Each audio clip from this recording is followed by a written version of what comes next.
할렐루야. 자, 우리 말씀 보겠습니다. 요한복음 2장 1절에서 11절까지의 말씀.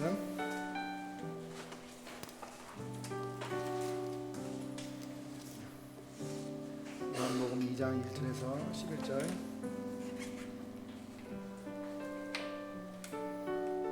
어제는 좀 슬픈 날이었어요. 그저께인가 어젠가 하나이글스가 5강에서 떨어졌어요. 플레이오프 탈락해갖고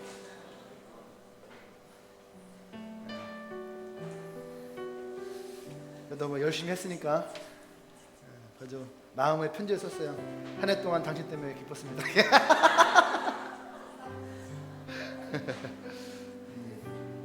자, 말씀합시다. 요한복음 2장 1절에서 11절. 내가 한 절 여러분 한 절 돌아가면서 공독합니다. 사흘째 되던 날 갈릴리 가나에 혼례가 있어 예수의 어머니도 거기 계셨고 포도주가 떨어진지라 예수의 어머니가 예수에게 이르되 저들에게 포도주가 없다 하니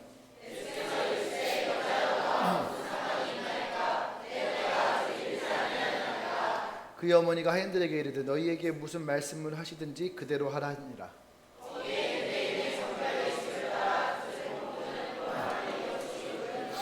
예수께서 그들에게 이르시되 항아리에 물을 채우라 하신즉 아기까지 채우니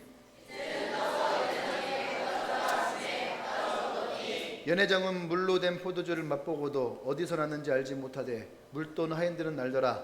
연회장이 신랑을 불러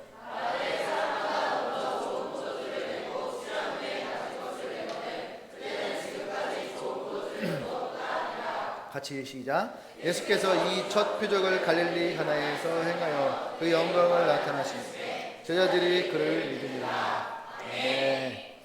제목 말씀 볼까요? 제목 시작. 그의 영광을 나타내시네.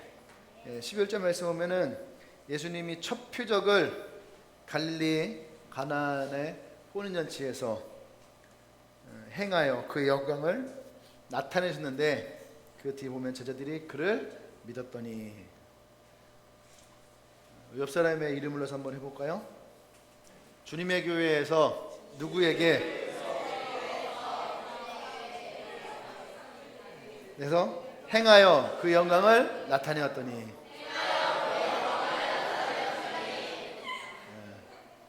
할렐루야. 그 뒤에 또 있잖아요. 제자들이 그를 믿으니라. 그 사람 이름을 넣어서 그가 예수를 믿으니라. 자, 앞에서부터 한번 해봅시다. 앞에서부터 주님의 교회에서 누구에게 예수께서 주님의 교회에서 누구에게 행하여 그 영광을 나타내심에 그가 예수를 믿으니라. 자, 시작.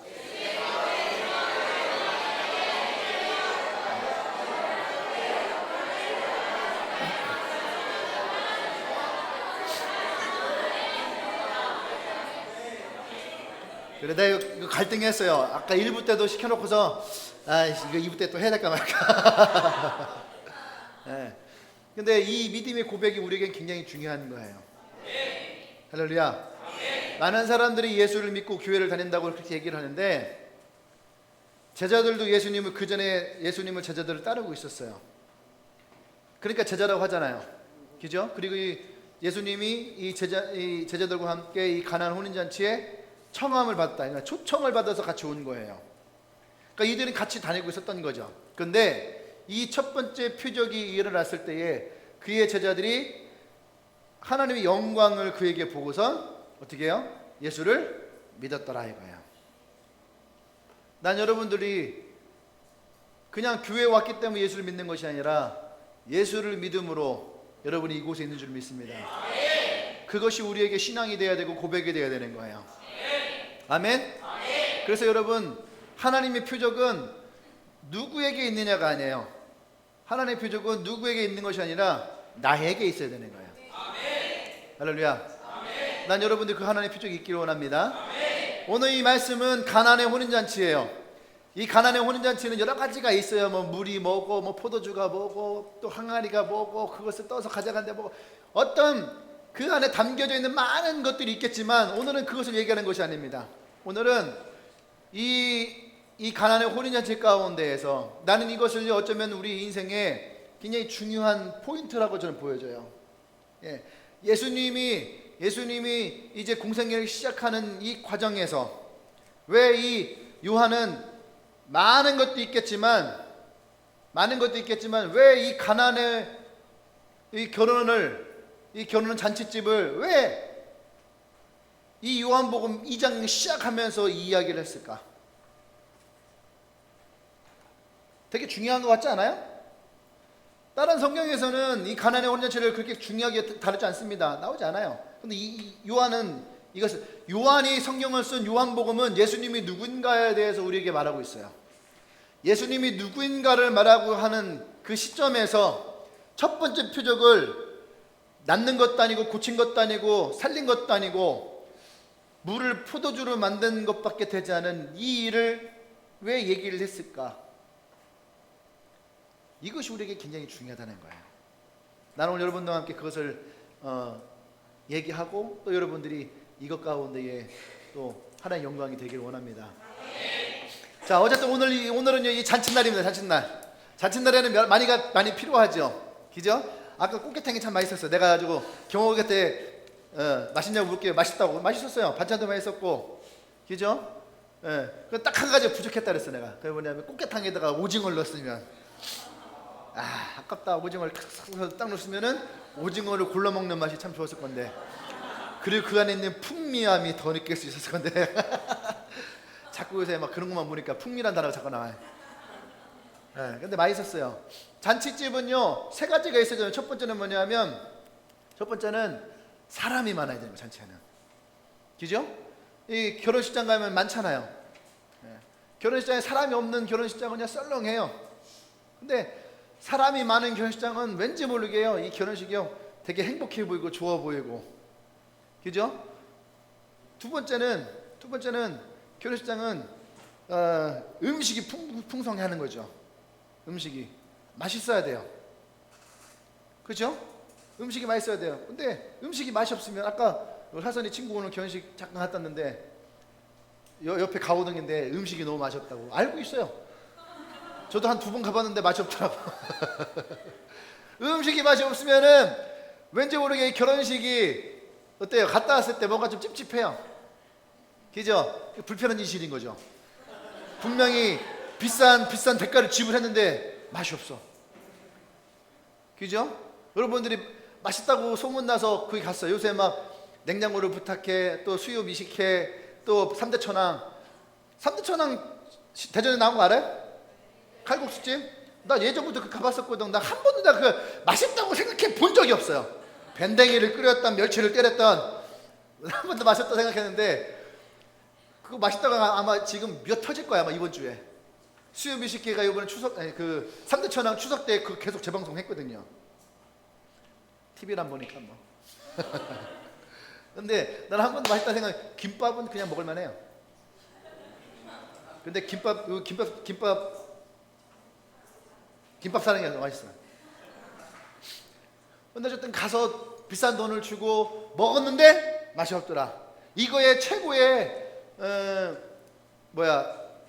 피해를 본 사람이 이연복 씨예요. 이연복 씨 중식당은 고급 식당이에요. 그래서 음식이 코스로 나와야 돼. 그러니까 1인당 얼마씩 해서 코스 음식으로. 그게는 그거 전문이거든요. 사람들 와서 코스 요리가 나오는 게 전문인데, 냉장고를 부탁해서 탕수육, 하얀 탕수육, 그걸 사람들이 보고선 저거 먹고 싶다고 거기에 막 사람들이 막 몰린 거예요. 몰렸는데 원래는 사람 별로 없어도 매출이 한 1억 정도 했는데, 한 달에 1억 정도 했는데 오히려 사람이 몇 터지는데 8천만 원을 주었대. 왜 그럴까요? 탕수육만 먹어서. 4명이 와서 탕수육 하나 시켜 먹고 가고 그러니까 자리는 부족하고. 근데 사람들이 먹고 나서 되게 맛있다 좋았다 하면 참 좋은데, 갔더니 뭐 주차할 데도 없고 불친절하고 음식도 안 나오고 맛도 별로더라. 이러니까요 되게 많이 그랬죠. 근데 어쨌든 간에 어디든지 잔치에는요 음식이 있어야 되거든요. 맛있어야 되는 거예요. 그죠? 맛있어야 되는데 맛이 없어요. 그럼 진짜 가면은 이것이 되게 그 잔치를 어떻게 해요? 떨어뜨려 버리는 거예요. 먹으려고 했는데 끝났더라. 그죠? 아까 내가 1부 때도 얘기했지만은 친구들이랑 함께 야 우리 삼겹살 먹자 하고 딱 하는데 4명이 앉았는데 2인분 시켰어. 고추장 몇 번 딱 비비고 하나 딱 먹었더니 끝났어. 그 중에 어떤 놈들은 이거를 수육으로 먹는 애들이 있는 거죠. 핏기만 없어지면 먹어. 나 이런 애 제일 싫어요. 고기를 무슨 샤브샤브로 먹어. 그럴 거면 회를 먹던가 육회를 먹지 왜 삼겹살을 그렇게 먹어. 빨갈 때 먹던가. 핏기만 했으면 핏기만 가시면 먹는. 그러니까 저는 먹을 때 그런 애들이랑 같이 안 먹어요. 여름에 부산을 갔는데 부산에 아까 그 뭐지? 두마리스? 아 드마리스. 드마리스. 드마리스라고 하는 뷔페가 있대요. 있어요. 그게 뭐 체인점인가 보더라고. 나는 그냥 뭐 부산 시골에 있는 어떤 그런 뷔페집인 줄 알았어. 네. 드마리스 플러스라고. 드마리스 중에서도 뭐가 플러스 된 거예요. 진짜라니까. 드마리스 플러스. 그 드마리스 플러스예요. 뭔가 플러스 돼 있는 거지. 뭐가 플러스 됐냐면은 스테이크가 플러스 돼 있더라고. 여기도 있잖아. 여기도 그 뭐지? 애슐리 프리미엄. 애슐리에다가 뭔가 프리미엄 붙인 거지. 그래가지고 3,000원이 프리미엄 값이에요. 웃긴 거 나는 내가. 너 진지하게 가는데.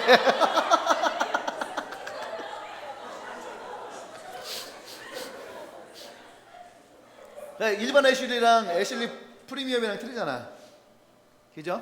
근데 어쨌든 간에 갔는데 우리가 원래는 12시까지 가기로 했어요. 부산은 12시까지. 그래서 우리를 함께 간 목사님이 그 뷔페집에다가 12시에다가 예약을 해놨어요. 그분도 도착해서 우리를 기다리는데 우리가 2시 반에 간 거야. 차가 너무 비도 오고 막 그래서 차가 밀려갖고 2시 반에 막 다들 막 화장실은 급해 죽겠는데 쓰면은 10분 지나가니까 안 된다. 왜냐하면은 2시 반까지 오지 않으면은 음식을 끝내버리겠다고 그 뷔페집에서 얘기한 거예요. 그러니까 우리 무조건 2시 반 내에 가야 되는 거예요. 그냥 공공시작전을 한 거예요. 화장실도 못 가고. 그래서 가서 일단은 도장 딱 찍고 들어가서 바로 화장실로 가. 가서 막 먹는데 이미 좋은 음식들은 다 덮여 있는 거예요. 끝났어. 없어. 맨 맛없는 초밥 같은 것만 잔뜩 있고. 네. 난 뷔페집 가서 초밥 안 먹어요. 그런 거 잘 안 먹어. 네. 뭐 초밥, 풀, 뭐 죽, 또 뭐 잡다가 뭐 그런 거 있잖아요. 이런 거 막 빵 뭐 이런 거 있잖아. 막 항상 뷔페에 가면 뭐 먹어야 되냐? 고기. 그래. 나는 이해가 안 가요. 뭐 뷔페를 먹는 뭐 방법이 있다, 코스가 있다. 왜 그런지 모르겠어. 가서 뭐 샐러드를 먼저 먹고 또 뭐 과일을 먹고 그 다음에 또 뭐 국수를 먹고 미친 짓이야. 사람의 배는 한정돼 있는데, 그죠? 풀 먹고 또 과일 먹고 국수 먹으면 배부르지. 고기 들어갈 데가 없어. 안 들어간다고 이게. 그러니까 저는요 처음 가자마자 항상 뭘 먹냐면은 스테이크랑 샐러드 조금 갖다 놓고 먹고 콜라 한잔 먹고 가서 또 스테이크 받아서 또 콜라 한잔 갖다가 또 먹고 그다음 또 가서 또 스테이크랑 콜라 한잔 먹고 또 먹고 스테이크 한 7개 먹어요. 맛있는 걸 먹어야 돼요. 가서 뷔페 가서는 내가 정말로 제일 먼저 뭘 먹냐, 내가 제일 맛있게 먹을 수 있는 걸 먹어야 돼. 그렇잖아요. 배고플 때 내가 제일 좋아하는 걸 먹어야지 그게 진짜 맛있는 거지. 배고픈데 격식 차린다고 풀 먹고 과일 먹고 국수 먹고 그래 버리면 배가 차갑고 고기가 맛이 없어요. 그런데 어쨌든 말이 좀 딴 데 가지만 뷔페를 갔는데 30분밖에 없는 거예요. 여유 있게 막 1시간 2시간을 먹어야지 이게 막 하는데 딱 20분 먹었어요. 그냥 막 그러니까 하나도 맛이 없어요. 여러분 생각해 보세요. 그렇게 가서 음식이 맛있는가? 그렇지 않잖아요. 잔치집은 이스라엘의 잔치는 이제 일주일 동안 해요. 부러워. 그 정도 해야 되는 거예요. 그래서 우리가 작년인가 1학기 때인가 작년인가 우리 그 로우 파티 위크 일주일 동안 일주일 동안 죽는 줄 알았어요. 내가 일주일 동안 가서 하는 건 좋은데 내가 일주일 동안 준비하려니까 힘들더라고요. 그 앞으로는 그렇게 하지 말자 그랬어요. 그냥 하루 행복하고 기쁘고 즐겁게 마음껏 먹을 수 있고 놀 수 있는. 근데 잔치는 그래야 되거든요. 근데 지금 이 잔치집에 문제가 생긴 거예요. 어떤 문제가 생겼어요? 포도주가 떨어진 거예요. 그들이 함께 즐길 수 있는 것이 딱 끊겼어요. 그러면은 이들은 어때요? 좋게 시작했다가 뒤에 어때요? 뭔가 찜찜하게 끝나버리는 거죠. 지금 그런 상황에 놓여지는 이 결혼식장입니다. 근데 그럼 이 결혼식장에서 우리가 지금 무엇을 볼 거냐? 여러분, 오늘 우리는요, 잔치라는 것은 또 이러한 것은요, 어떻게 보면 우리 인생이라고 얘기하고 싶어요. 여러분 삶이 이런 잔치와 같이 행복한 인생, 기쁜 인생, 즐거운 인생 살아가고 싶지 않나요? 그게 많은 사람들이 꿈꾸는 거 아니야? 돈 버는 이유가 뭐예요? 행복하게 살기 위해서. 여러분 웰빙을 즐기는 이유가 뭐예요? 건강하게 살기 위해서. 레저 활동을 즐기는 이유가 뭐예요? 기쁘게 살기 위해서, 여가를 즐기기 위해서. 근데 그것을 한 단어로 한다면 행복한 인생을 살기 위해서, 삶의 질을 높이는 거죠. 오늘 저는 그것이 이 요한이 예수님의 공생애를 시작하는 가운데에 우리의 인생이 마치 이 잔치집과 같은, 또 이 가나안의 혼인잔치는 어떻게 보면은 또 다른 성경의 이면에 보면은 예수님과의 혼례를 뜻하는 것도 있거든요. 근데 뭐 그렇게까지는 가지 않지만 어쨌든 그러한 잔치 가운데에 중요한 것은 뭐냐면 예수님이 초청되어 왔다라는 얘기예요. 예수님과 그의 제자들이 청함을 받아왔다. 그러니까 예수님이 오고 싶어 온 게 아니란 얘기예요. 이해되십니까? 제가 예전에 대전에 이제 킹덤이라고 하는 뷔페가 되게 유명했어요. 좀 비쌌기 때문에 함부로 갈 수 없잖아요. 그죠? 근데 허승환이가 하루는 그러는 거예요. 자기 내일 킹덤을 간다는 거예요. 왜? 그랬더니 자기 회사 직원이 아기가 돌잔치를 한다는 거예요. 킹덤에서. 그래서 간다는 거예요. 그래서 되게 킹덤이 가고 싶었어요. 먹고 싶었어요. 그래서 내가 그랬거든요. 나 좀 데리고 가. 근데 승환이가 알았다고. 그래서 갈 때 우리 은유이한이 데리고 갔어요. 넷이, 남자 넷이 둘이서 데리고 갔는데 자꾸 그 신랑이랑 와이프가 자꾸 우리를 쳐다보는 거예요. 누구지? 모든 사람들 누구지? 막 이러는 거예요. 그런데요, 세상은 참 좁아요. 거기에 그 친구들 무리 중에 내가 아는 제자가 있는 거야. 그래서 밥 먹다가 야 오랜만이다. 악수하고 인사하니까 그때 저 사람이 긴장을 풀어. 아는 사람이구나. 어쨌든 그런 게 잔치가 있는데, 근데 청함을 받지 않고 가면은요, 간 사람도 불편한 거예요. 그렇지 않나요? 청함, 누가 결혼식 하는데 내가 그냥 갔어요. 그랬더니 어떻게 오셨냐고. 아니 그냥 지나가다가 궁금해서 들어왔다고. 그럴 수 없는 거잖아요. 여러분들 친구가 결혼식 하는데 친구가 여러분한테 청첩장을 보내지 않았어. 그러면 여러분 어떻게 해요? 뻘쭘하죠. 이거를 가야 될지 말아야 될지. 그 목사님은 청첩장이 오지 않으면 안 가요. 나한테 오지 않으면 절대 가지 않아요. 물론 마도 못 가요.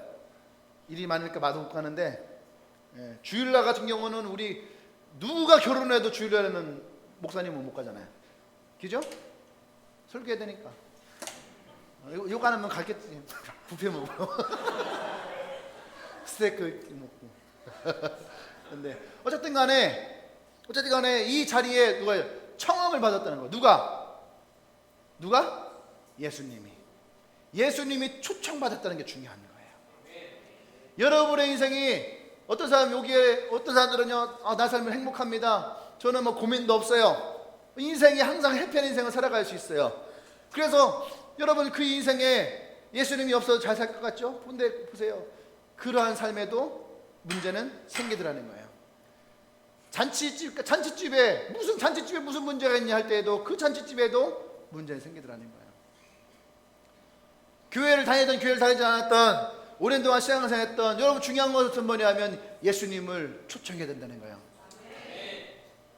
잔치집이 됐던, 나 개인이 됐던, 나의 가정이 됐던, 공동체가 됐던, 교회가 됐던, 이곳에는 분명한 것은 예수님이 초청되어 와야 된다는 얘기예요. 예수님은 인격적이신 분입니다. 그런데 예수님이 일방적으로 들어오지 않는다는 거예요. 여러분들이 뭐 이야기 속으로 뭐 스토리야 뭐 이런 거 이렇게 드라마 같은 거 보고 또 뭐 아침마당 이런 거 보면은요, 무속인이 된 사람들이 있어요. 연예인이 무속이 된 사람들도 있고, 그죠? 근데 그 얘기를 듣다 보면 무슨 얘기 나오냐면, 귀신이 자기를 찾아와서 자기를 받아들이지 않으면 너의 아들에게 가겠다, 너의 딸에게 가겠다, 그 협박을 하는 거예요. 그래서 어쩔 수 없이 자기가 받아들이는 거예요. 자기 어머니에게 있었던 귀신이 자기에게 오는 거예요. 그러니까 보세요, 집안에 무당이 있던 사람은요, 그 집안에 틀림없이 대를 이어서 무당이 생깁니다. 또 대를 이어 무당이 생겨요. 왜냐하면 이 귀신은 그 사람을 협박해요. 그 사람의 가장 큰 약점을 건드리는 거예요. 너를 받아들이지 않으면 너의 자식에게 가겠다, 누구에게 가겠다, 누구에게 가겠다, 누구를 괴롭히겠다. 제가 전에도 얘기했잖아요. 원주에 남원주 교회 교인 중에 무당이 있어요. 지금 무당 그만뒀지만 무당인데, 이 무당이 살다 보니까 이제 무당으로 살아가는 건 너무 피폐한 거예요. 힘들고 어려운 거예요. 그래서 귀신한테 더 이상 나한테 있지 마라, 나 이제 무당짓 안 할 거다. 그랬더니 이 귀신이 화가 났어요. 그래서 네가 그러면은 난 네 딸 찾아가겠다. 그랬더니 딸이 학교에서 수학 시간에 수학 문제 풀다 갑자기 으악 하고 그냥 기절해 버렸어요. 기절한 이유 뭐냐 하면은, 이 귀신이 이 딸한테 와서 네 엄마가 나를 받아들이지 않아서 내가 너한테 들어가겠다고 와서 이 옆에서 얘기를 하더라는 거예요. 그래서 수업 시간에 이 아이가 그냥 소리질러 기절해 버렸어요. 이거 간증 듣고 싶은 분 얘기하세요. 영상 찍어놓은 거 있어요. 네. 여러분, 귀신은 인격적이지 않아요. 강압적입니다. 폭력적이에요. 그 사람을 협박하고 그 사람의 약점을 잡아 들어오는 거예요. 그것이 귀신의 역할이에요. 그래서 요한복음 10장 7절에서 사단은 무너뜨리고 빼앗고 죽이고 멸망시키기 위해서 찾아온다 그랬어요. 그런데 예수님은 생명을 주고 풍성케 하기 위해서 찾아오신다 그랬어요. 할렐루야. 그것이 예수님이라는 거예요. 그래서 예수님은 우리에게 일방적으로 들어오지 않는다는 거예요. 많은 사람들이 그러거든요. 차라리 하나님이 내가 하나님이다라고 위에 공중에다가 구름으로 쓰면 많은 사람들이 믿을 텐데, 하나님이, 야 만약에 진짜 하나님이 있으면은 한번 나한테 한번 그 기적이 일어나게 한번 해봐, 나를 한번 해봐, 그렇게 얘기하는 사람들이 있어요. 근데 잘 보세요, 예수님은 초청되어지지 않은 사람에게는 일어나지 않아요. 할렐루야. 초청되어지지 않은 사람에게는 그 어떤 일도 일어나지 않는 거예요. 만약에 이 가나안 잔치에 예수님이 초청되지 않았다면 이 잔치에는요, 그냥 마지막 포도주 없이 그냥 끝나야 되는 거예요. 근데 많은 사람들이 이 시점에서 무엇을 따지냐면, 첫 번째는 이성적인 걸 따져요. 합리성을 따지고, 그렇죠? 이것이 논리적이냐를 따져요. 만약에 예수님이 이곳에서 그 어머니가, 야 아들아, 이곳에서 포도주가 떨어졌다, 그리고 이 하인들에게 너희는 예수가 말하는 것을 알아서 듣고 듣는 대로 너희는 순종하고 따라라, 얘기를 했어요. 그럼 이 하인들이 생각할 때에 이성과 논리와 합리를 따진다면, 지금 이들은 예수님에게 무엇을 드려야 되냐면, 돈이 얼마 있느냐, 지금 이 마을에서 포도주를 얼마만큼 사올 수 있느냐, 이 동네 가지고 있는 포도주 양이 얼만큼 되냐, 그리고 이 포도주가 과연 이 잔치에 참여한 사람들에게 풍족하게 할 만큼 채워줄 수 있느냐, 이것을 따지는 것이 이성과 논리와 합리일 거예요. 그렇지요? 그런데 지금 이 장면은 이성과 논리와 합리가 있지 않다는 얘기예요. 할렐루야. 지금 이 사람들에게 무엇을 했습니까? 물을 부어라. 물을 붓는 것이 이성적이에요? 합리적이에요? 논리적인가요? 물을 붓는 건 이성적이지 않고 논리적이지 않고 합리적이지 않아요. 그리고 그들에게 물을 떠서 갖다 주라고 했어요. 여러분 같으면 그 일을 하겠습니까? 지금 포도주를 갖다 줘야 되는데 맹물을 떠다가 갖다 주라는 거예요. 근데 이 제자들은, 이 하인들은 물을 떠다가 사람들에게 주었다라는 거예요. 이게 합리적인가요? 교회를 다니면서도 많은 사람들이 이성을 얘기하고 합리를 얘기하고 논리를 얘기를 해요. 교회는 어쩌면 이성적이지 않아요. 교회는 논리적이지 않아요. 합리적이지 않아요. 근데 교회가 자꾸만 이성적이 되려고 하고 논리적으로 얘기하려고 하고 합리적인 것을 얘기하려고 해요. 한번 봅시다. 여러분이 알고 있는 이성적이라는 것이 이성적인가요? 뭐가 이성적이에요? 사람은 절대로 이성적이지 않아요. 사람은 감성적이에요. 내가 이성적이라고 얘기하는 순간에도 자기 스스로에게는 감정이 들어있어요. 논리적인 건 뭐예요? 그 논리가 누구를 위한 거예요? 자기를 위한 거 아닌가요? 합리는 뭐예요? 가장 여러분이 합리적이라고 생각하는 건 뭐예요? 이것이 나에게 이롭냐 이롭지 않느냐를 따지는 것이 합리적인 거 아니에요? 근데 그게 합리적인가요? 아니에요. 나에게 합리적일지 모르지만 다른 사람들에게는 비합리적일 수 있는 거예요. 그런데 성경은 우리에게 논리와 이성과 합리를 얘기하잖아요. 성경은 우리에게 초월을 얘기하고 있는 거예요. 할렐루야. 지금 보세요. 예수님이 누구신가를 얘기하는 첫 번째 표적에 대해서 얘기를 해요. 얼마나 이것은 이성적인가요? 논리적인가요? 합리적인가요? 아니에요. 이 안에는 단 한 가지도 이성과 논리와 합리를 가지고 얘기하는 것은 아무것도 없어요. 예수님은 우리가 예수님을 이성적으로 담을 수 없다는 얘기예요. 많은 중세의 철학자들이 신앙을, 종교를, 예수를 이성에다 담으려고 했어요. 그래서 나왔던 게 칸트의 순수 이성 비판이라는 거예요. 되게 멋있는 말이에요. 우리가 이성을 생각할 수 있는 범주만 우리 가지고 있자는 거예요. 나머지는 초월해 버리려는 거예요. 되게 좋아 보이지만 그렇지 않아요. 이것도 여러분들 다 배웠던 거예요. 중고등학교 때 칸트의 순수 이성 비판 다 배운 거예요. 기억나요? 기억나야 될 텐데.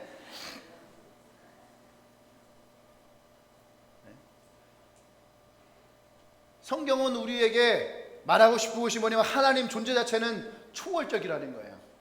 우리가 이것을 인정하지 않으면 우리가 믿는 하나님은 여전히 자기의 이성과 논리와 합리 가운데 갇혀 있는 거예요. 그러니까 오랜 시간 동안 신앙생활을 했어도 그 사람들은 내가 단 한 번도 하나님을 만날 수 없어요. 왜 만날 수 없어요? 들은 거 있고 지식도 있고 아는 것도 있고 본 것도 있는데 한 가지 초월적인 하나님을 경험하는 것이 없는 거예요. 이 제자들에게 맨 마지막 결론은 뭡니까? 첫 번째 표적이 일어났을 때에 그곳에서 첫 번째 표적이 가나안의 잔치에서 일어났을 때에 하나님의 영광을 보매 그의 제자들이 믿었다라고 하는 거예요. 제자들조차도 초월적인 하나님을, 초월적인 예수를 봤을 때에 믿음이 생겼더라는 거예요. 근데 이 시대에 21세기 이 시대에 예수를 믿는 것이 얼마나 힘들어요. 보세요. 이성과 합리를 본다면 예수님이 제자들에게 얘기했죠. 베드로에게 풍랑이를 무리를 걸어와라. 이게 이성적인가요? 사람에겐 부력이 없어요. 그 우리는 물에 뜰 수가 없다는 얘기예요. 그죠? 그리고 무리를 걸어와라 그랬어요. 논리적인가요? 합리적인가요? 그렇지 않아요. 그런데 예수님은 베드로에게 무리를 걸어와라 했어요. 근데 베드로는 그 말을 듣고 어떻게 했어요? 무리를 걸어요. 그때 일어난 게 뭐예요? 그것이 기적이라는 거예요. 기적은 언제 일어납니까? 초월적인 예수를 신뢰할 때에, 그 예수를 믿고 내가 발을 내디딜 때에, 베드로가 예수를 만났을 때에, 그때에 베드로가 움직였던 가장 중요한 이유가 뭡니까? 여기 또 똑같은 거예요. 깊은 곳에 그물을 내려라. 할렐루야. 자기가 어부인데 목수가 와서 그물을 내리래요. 이게 논리적인가요? 합리적이에요? 이성적이지 않잖아요. 나는 어부고 당신은 목수인데 그 목수가 지금 배를 타고 밤새도록 물고기 한 마리 잡지 못했던 이 베드로에게 깊은 곳에 가서 그물을 내려라. 그물을 깊은 곳에 내릴 수가 없는 거예요. 왜요? 왜 그물을 깊은 곳에 내리지를 못할까? 그물은 바닥에 닿아야 되는 거예요. 그리고 바닥에 닿아서 물고기가 빠져나갈 수 없어야지 이 그 물고기가 그물에 걸리는 거거든요. 근데 물고기가 그물에 와서 밑으로 내려가. 그럼 밑으로 내려가면 어떻게 돼요? 밑으로 빠져나가는 거예요. 그래서 그물을 깊은 곳에 내릴 수가 없는 거예요. 이해되십니까? 쌍끌이어선이 안 좋은 게 뭐냐 하면 쌍끌이어선은 배 두 대가 그물을 내려요. 그물을 내려서 가서 그 들어버리는 거예요. 그 들어버리니까 작은 놈이고 큰 놈이고 상관없이 다 들려버리는 거야. 다 잡히는 거예요. 그냥 싹 쓸어버리는 거예요. 그냥. 무슨 말 이해돼요? 새로운 방법인 거예요. 쌍끌이 어선이. 그래서 그 어선을 가지고 간 사람들은 물고기 많이 잡을 수 있지만 그곳에 있었던 모든 것이 잡히기 때문에 어린 놈들까지 다 죽어버리는 거예요. 그래서 쌍끌이 어선은 그렇게 하면 안 된다는 거예요. 근데 깊은 곳에서 그물을 던지라는 거죠. 베드로가 생각할 때 이성과 논리와 합리에 맞지 않아요. 그런데 베드로는 뭐라고 했습니까? 주의 말씀에 의지하여 그물을 내리리이다. 오늘 예수님이 이 하인들에게 물을 떠다가 갖다 주어라 했더니 그 하인들이 물을 떠도 예수의 말씀이, 예수가 누구인지도 모르겠지만 예수의 말씀에 순종해서 그 물을 떠서 갖다가 부었더니 그물을 건졌더니 하나님의 기적이 그곳에서 일어나더라는 거예요. 어떤 사람에게 이 기적이 일어나는 거예요? 예수님을 초청한 사람. 여러분 인생에 예수님을 초청한 사람에게. 할렐루야. 교회를 10년 다니고 20년 다니고, 여러분 제가 얘기했잖아요. 교회를 다니기 때문에 예수를 믿는 것이 아니라는 거예요. 내가 예수를 믿기 때문에 교회를 나오고 예수를 믿기 때문에 오늘 이곳에 앉아있고 예수를 믿기 때문에 이 말씀이 오늘 내 안에 들어오는 거예요. 그것이 신앙이고 그것이 고백인 거예요. 할렐루야. 그래서 여러분 예수를 초청해야 된다는 거예요. 예수를 내 마음의 구주로, 예수님께 내 마음을 드림으로, 예수님을 나의 이 인생의 구원자로. 똑같은 말이에요. 뭐예요? 그분이 내 삶 가운데에 초청되어진다는 거예요. 할렐루야. 초청되어야 돼요. 두 번째, 어떤 인생이든지 문제는 생긴다는 거예요. 잔치집에도 오늘 포도주가 떨어지는 문제가 있는 것처럼 누구의 인생에도 어려움의 문제들은 생겨날 수 있다는 거예요. 그것을 여러분들이 혼자 해결하고 혼자 주려고 하지 말라는 거예요. 오늘 가나안 혼잔치에 예수의 어머니가 예수께 나와서 이 일을 얘기를 하죠. 그들이 무슨 상관이 있나요? 근데 지금 주인이 예수의 어머니에게 와서 이곳에 지금 포도주가 떨어졌다는 것을 얘기하는 거예요. 그 말을 누구에게 해달라는 거예요? 예수에게 해달라고 하는 거죠. 예수에게. 성경에 기록되지 않지만 지금도요, 이집트에 예수님이 태어난 나사렛 마을에 가면은요, 그 지역은 다 이 이집트의 20%가 기독교인인데 그 지역에 대다수의 많은 사람들이 예수의 마을을 이루고 있어요. 그래서 이집트에서 자기네 그 종교 문제를 가지고 막 작년에 한참 시끄럽거든요. 그 이유는 뭐냐면 이슬람으로 간다 이거예요. 근데 8%구나. 8%의 기독교인들이 그걸 반대하고 나서는 거예요. 이집트에는 기독교 역사가 살아있어요. 그곳에 가면 어린 예수의 놀라운 기적들이 벽화 가운데 쫙 되어 있다는 거예요. 진짜 예수님이 어린 시절에 어땠는지를 알려면 그 마을을 가야 된다는 거예요. 그러니까 그 마을은 지금도 2000년이 지난 지금도 모든 지역이, 보세요, 터키가 원래는 소아시아 교회를 이루었던 곳이에요. 그런데 지금 다 이슬람이 되어 있어요. 무슬림이 되어 있는 거예요. 그 지역들이 다. 근데 이집트의 그 8% 안에 있는 그 사람들은 지금도 2000년 전 지금도 복음을 가지고 있다는 거예요. 그래서 그 어머니에게 얘기한 거죠. 누구에게 얘기해달라고? 예수에게 얘기하는 거죠. 주 예수면은 어떤 방법이 있을 거라는 거죠. 여러분의 문제가 있나요? 여러분이 그것을 다 붙들려고 하지 마십시오. 첫 번째는 이 어머니와 같이 여러분들의 영적인 리더에게 찾아가세요. 그리고 함께 중보하시고, 그것을 누구에게 가야 됩니까? 예수님께 내가 맡길 수 있어야 되는 거예요. 그것을 우리는 기도로 하는 거예요. 기도는 그냥 하는 것이 아니에요. 누구나 기도한다고 응답되지 않아요. 기도는 믿음의 관계가 있는 사람에게 되어지는 거예요. 할렐루야. 여러분들이 예수님 그래서 초청되어져 와야 되는 거예요. 예수님은 나의 삶의 인생으로 초청되어 와야지 내 기도가 일어날 수 있는 거예요. 내가 그 주님께 대해 문제를 맡길 수 있는 거예요. 근데 어떤 사람들은 자기 문제만 해결되기 원하고 자기 안에 일들만 해결되기 원해요. 왜 내 기도는 들어주지 않냐고. 왜 그럴까요? 예수님이 내 마음에 계시지 않기 때문에 그러는 거예요. 예수님이 나의 인생에 계시지 않기 때문에 그러는 거예요.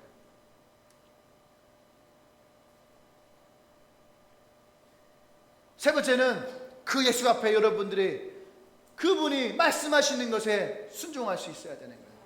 오늘 이 한들을 보세요. 하인들은 다 봤어요. 지금 예수님이 이들에게 뭐라고 했습니까? 항아리에 물을 담아라. 항아리에 물을 담아라. 하인들이 시킨 대로 했어요. 그리고 그 물을 떠서 갖다 주어라.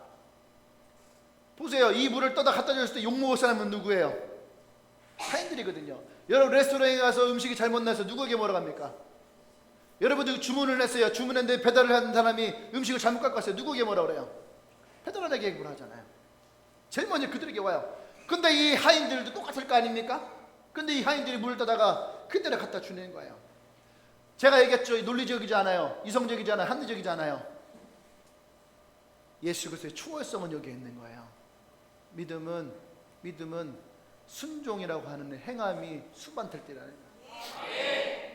성경에 보면요, 실람 연못에서 눈을 멀었던 사람이 있어요. 그래서 그 사람이 어떻게 합니까?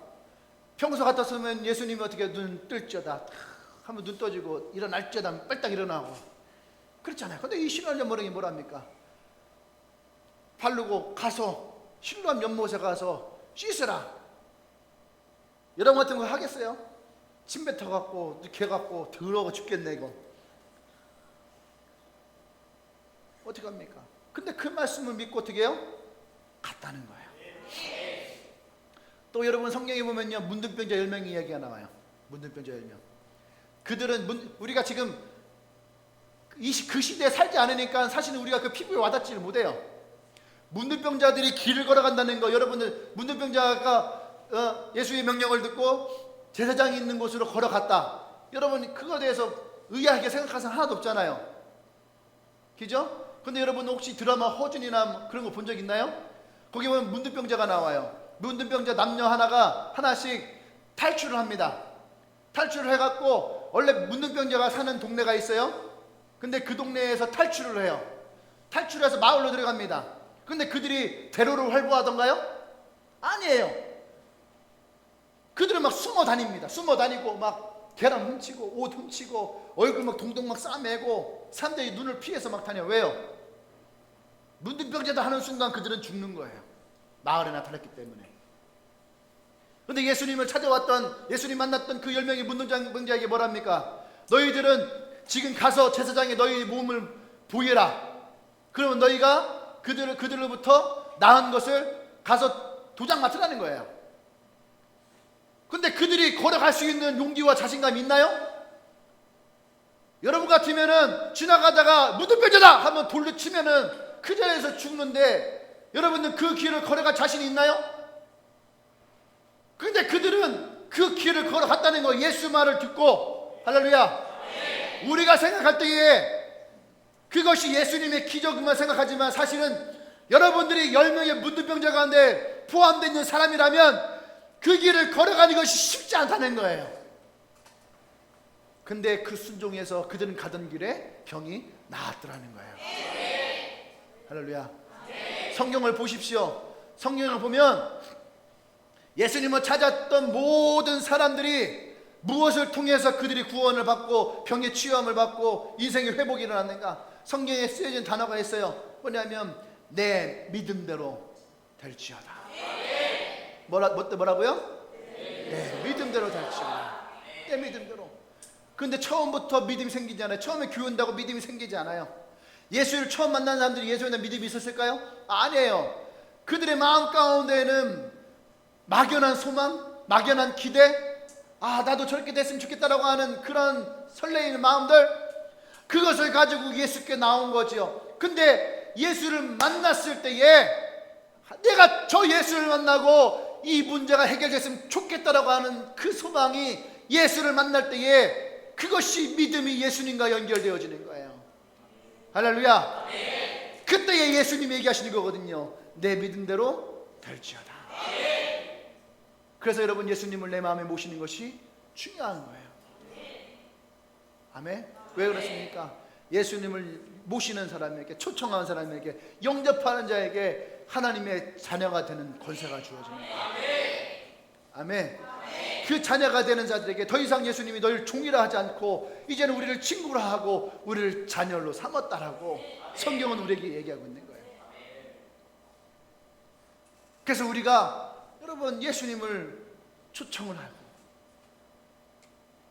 그분 앞에 우리의 문제를 얘기할 수 있어야 되고, 그 문제가 우리 가운데 고백되었을 때 주님이 우리에게 말씀하시는 것이 있어요.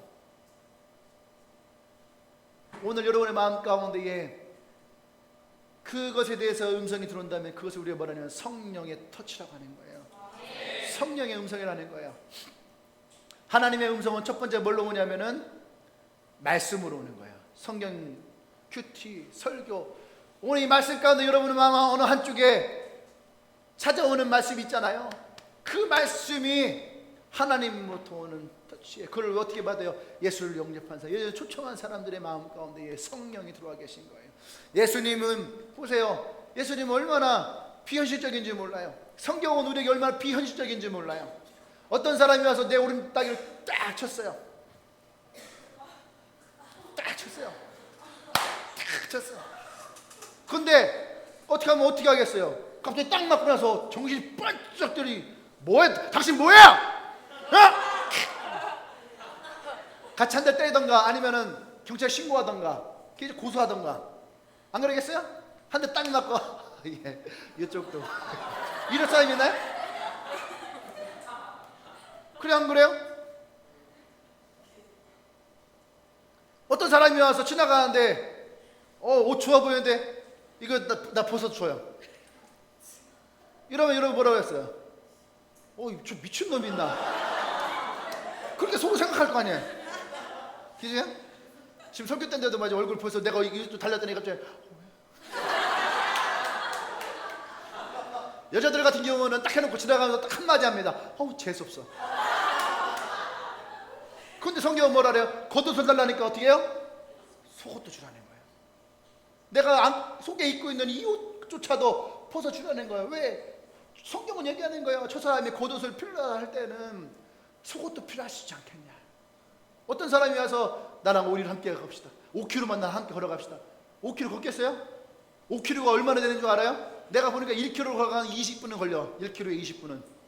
5km면 어떻게 해야 돼요? 100분이 100분. 100분 쇼. 100분 토론. 근데 성경은 우리에게 뭐라 그래요? 5km 가자면 몇 킬로 가라? 10km를 가라는 얘기예요. 이게 이성적이에요? 합리적이에요?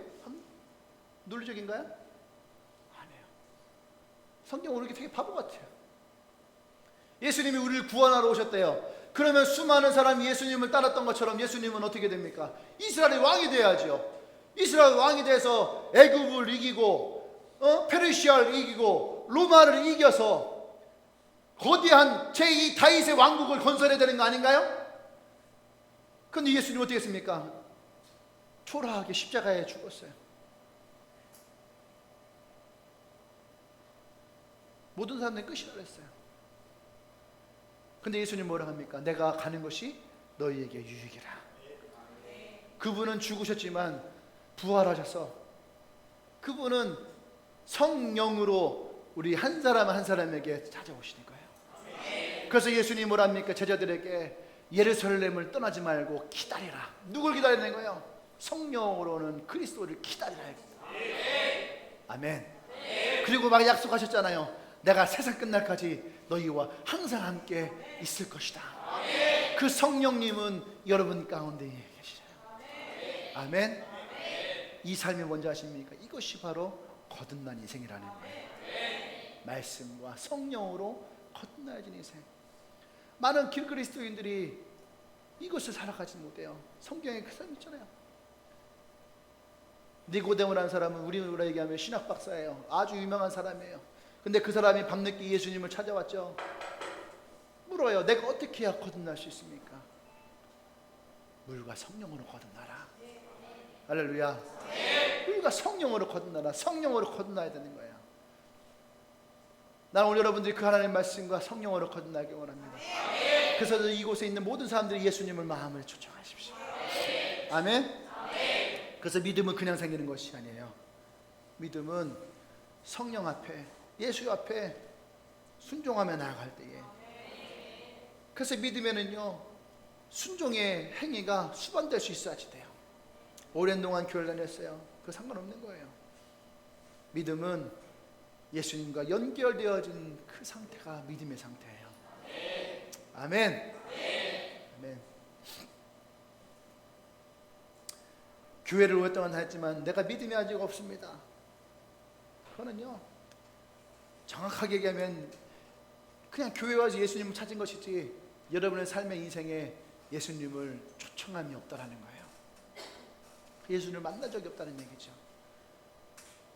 성경은 우리에게 반복적으로 얘기합니다. 예수를 만나면 그의 인생이 달라지는 거예요. 삶의 모습이 달라지는 거예요. 그래서 오늘 설교가 그거예요. 예수 그리스도가 여러분의 삶 가운데 행하여진 것을 통해서 여러분들이 그의 영광을 나타낼 때에 여러분들이 그를, 예수를 믿더라. 그게 여러분 인생의 엔카운터예요. 야곱이 그렇게 자기의 인생대로 자기 멋대로 살아갔지만 결국에는 어떻게 됩니까? 야복강나루에서 하나님을 만났죠. 그게 야곱의 엔카운터 인생이에요. 그래서 그 엔카운터가 그 인생을 바꿔버리잖아요. 그 인생을 바꿔요. 너를 더 이상 야곱이라 하지 않냐고, 속이는 자가 아니고 이제 너의 이름은 이스라엘이라, 이제 너의 인생을 이기는 자가 되어질 것이다. 예수를 만난 인생이 변하는 거예요. 난 여러분들이 그런 인생을 살기를 원합니다. 할렐루야. 아멘. 오늘 함께 기도합시다.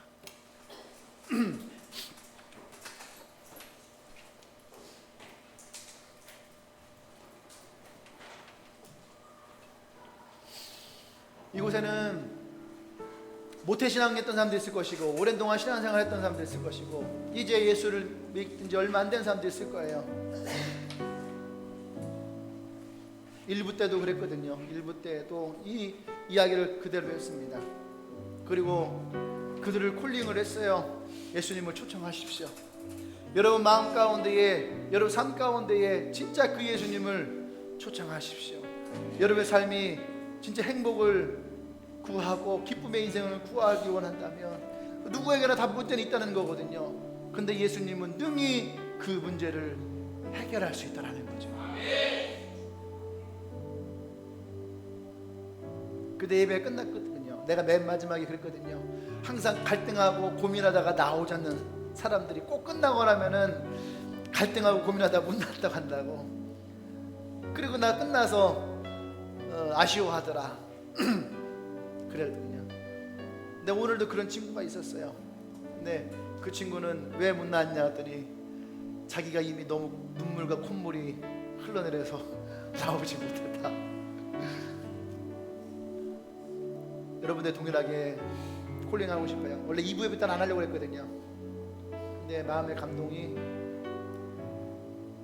콜링을 하고 원합니다. 여러분들 가운데에 첫 번째 모태신앙으로 오랜 동안 신앙생활을 했지만 여러분의 삶에, 여러분의 이성에, 여러분의 마음 가운데에, 여러분의 문제 가운데에 그 예수님을 초청하지 않고 그냥 예수를 믿는다라고 하는 그 말로 살아왔던 사람이 있나요? 나는 오늘 여러분들이 그 예수님을 진실함으로 마음 가운데에 초청하기를 원합니다. 나의 당면에 있는 어려움들 가운데에 초청하기를 원합니다. 나의 이성과 논리 가운데에 그 예수님을 초청하기를 원합니다. 그래서 난 여러분들이 이성과 논리에 빠져서 여러분의 신앙과 종교의 이름을 가지고 논쟁을 하는 것이 아니라 진짜 초월적인 하나님을 만남으로 여러분들이 그 앞에 엎드려지는 인생 되어지기를 원해요. 그러신 분이 있으면 앞으로 나오십시오. 그렇게 마음 가운데 예수님을 초청하기 원하는 사람이 있으면 그런 사람들은 앞으로 나오세요.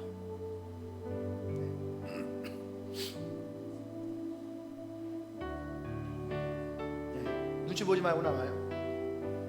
아까 1부 때도 많은 사람들이 나왔는데 그렇게 여러분 마음 가운데에 그 주님을 내 마음에 모시기 원한다면 자기가 그 중요한 건 자기가 결정하는 거예요. 남이 결정하는 것이 아니라 자기 결정하는 거예요. 제가 얘기했잖아. 예수님은요 인격적인 분이에요. 인격적이기 때문에 여러분들 보세요. 어릴 때부터 모태신앙을 살았던 사람들이 인격적으로 예수님 만나지 못한 이유가 뭔지 알아요? 부모의 강압 때문에 그래요. 부모가 교회 가야 된다 하고 부모가 목사고 장로고 권사고 그래서 너는 교회 가야 된다고. 한 번도 내가 인격적으로 예수님을 만나지 못했기 때문에 그래서 교회가 강압적이에요. 그러니까 대학에 오니까 다 교회 안 다닌다고 하는 거 아니에요. 자기는 이제부터는 자유하게 살고 싶다고. 개떡 같은 소리예요. 그전에도 이미 지가 하고 싶은 대로 살았으면서. 근데 예수님은 인격적이라는 거예요. 여러분이 예수님을 여러분의 삶의 마음에 초청하는, 오늘 이 잔치 가운데에 예수님이 초청을 받아왔던 것처럼 여러분들이 초청하기 원하는 사람은 그 사람들이 앞으로 나오면 됩니다. 두 번째는, 이제 교회에 나온 지 얼마 안 되신 분들이 있어요. 여러분들이 내가 예수님을 내 마음의 구주로, 내 삶으로 초청하기 원한다. 믿음이 없다고 그랬잖아요. 처음부터 예수를 믿는 사람은 없어요. 근데 그 마음에, 여러분 마음 가운데에 어떤 터치가 있다면 난 여러분들이 그 기회를 붙들기를 원합니다. 내가 그 예수님을 만나기를 원합니다. 그 예수님의 청함에 내가 예수님을 초청하기 원합니다. 그러신 분들은 또 앞으로 나오십시오.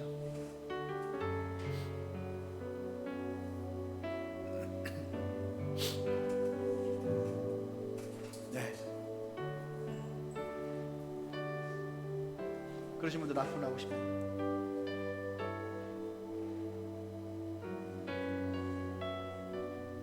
마지막 세 번째는요, 여러분 인생에 어떤 문제가 있는 분들이 있나요? 누구나 다 문제는 있거든요. 개인에게도 있고요, 가정에도 있고요, 진로의 문제도 있고, 직장의 문제도 있고요. 많은 문제들이 있습니다. 여러분들이 그것을 끌어내려고 하지 말아요. 주님께 먼저 내어드리십시오. 내어드리는 것부터가 믿음의 시작이거든요. 나의 문제를 내어놓는 것부터가 믿음의 시작이고 예수님의 역사의 순간이에요. 문두병이 가만히 있었다면 절대 나지 않습니다. 안진뱅이가 앉아 있었다면 그는 보지를 못했을 거죠. 근데 예수 앞에 나올 때에 예수님이 그 나옴의 모습을 보고 내 믿음대로 될지어다. 그런 분들이 있으면 앞으로 나오십시오. 나에게 어떤 문제가 있어요? 어려움이 있어요? 주님이 날 도와주시기 원합니다 라고 여러분들이 구한다면 그분들은 앞으로 나오십시오. 이제 마지막입니다. 아까도 얘기했지만 오늘 이 가운데 갈등하는 분들이 있죠. 내가 나갈까 말까, 전에도 나가려고 했었는데 못 나가고 갈등하는 분들이 있어요. 갈등이 된다면 난 여러분들이 오늘 이것이 기회가 되기를 원합니다.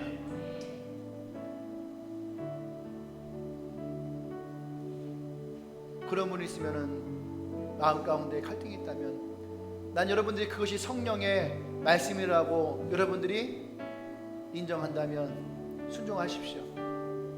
오늘 하인들이 순종했던 것처럼, 베드로가 순종했던 것처럼 그런 분들은 앞으로 나오십시오.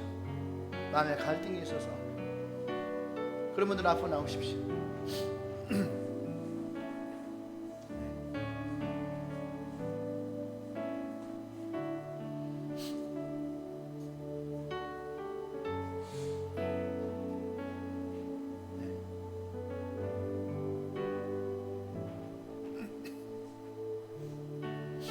함께 기도할 건데요, 제가 기도하지 않습니다. 여러분들이 기도하시는 거예요.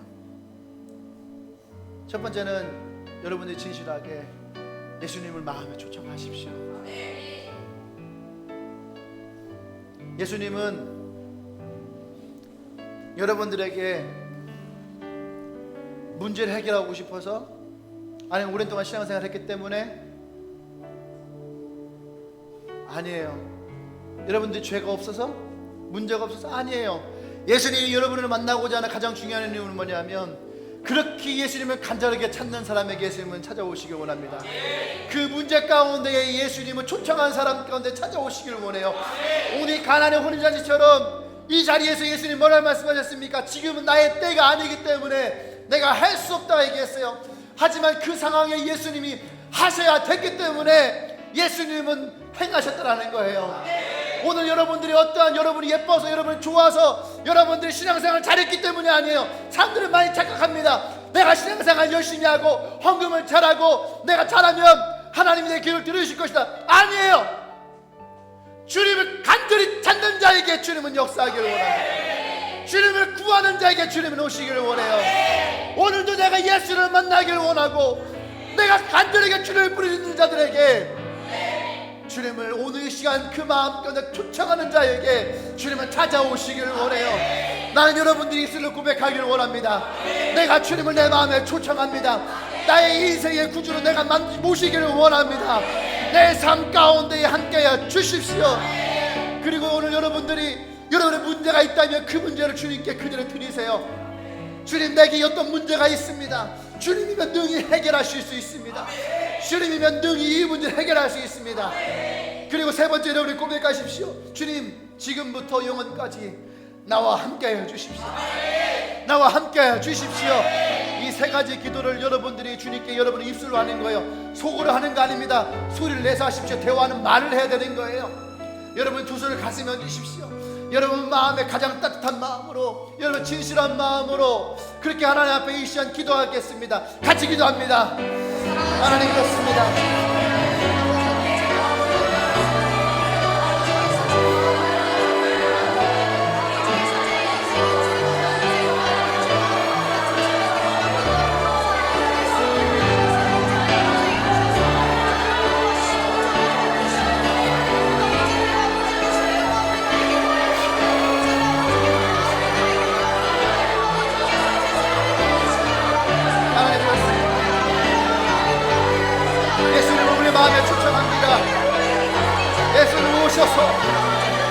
오셔서 내 안에 오셔서 주님이 역사해 주시옵소서. 내 삶 가운데 내 마음 가운데 주님이 역사해 주시옵소서. 하나님이 인도하심이 내 안에 있기를 원합니다. 아버지 역사하심이 내 안에 있기를 원합니다. 나의 문제를 주님께 내어드립니다. 나의 문제를 주님께 내어드립니다. 하나님 역사하시옵소서. 나의 간절한 기도에, 나의 간절한 마음 가운데에 주님이 역사해 주시옵소서. 하나님이 역사해 주시옵소서. 이제부터 영원까지 내가 주님과 함께하기를 원합니다. 내가 주님과 함께하기를 원합니다. 내가 주님과 함께하기를 원합니다. 주님 오시옵소서. 주님 역사해 주시옵소서. 하나님의 길을 부으시옵소서. 나의 삶에 하나님의 길을 부어주시옵소서.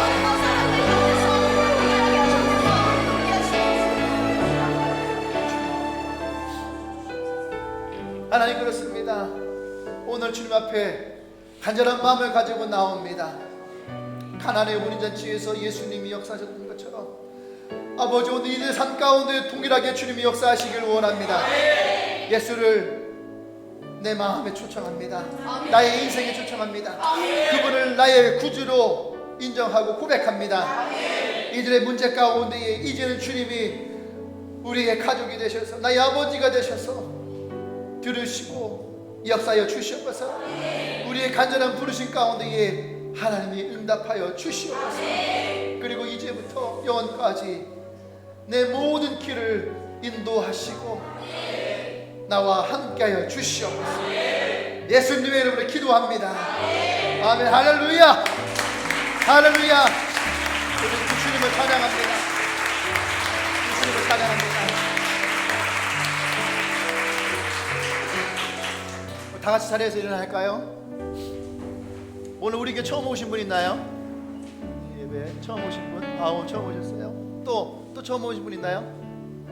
오신 분 있으면 앞으로 나와볼까요? 네, 다 나왔나요? 네, 기도 한번 하겠습니다. 하나님 감사합니다. 우리 귀한 형제 또 이 예배 가운데에 참여하고 또 예수님을 그 마음으로 초청합니다.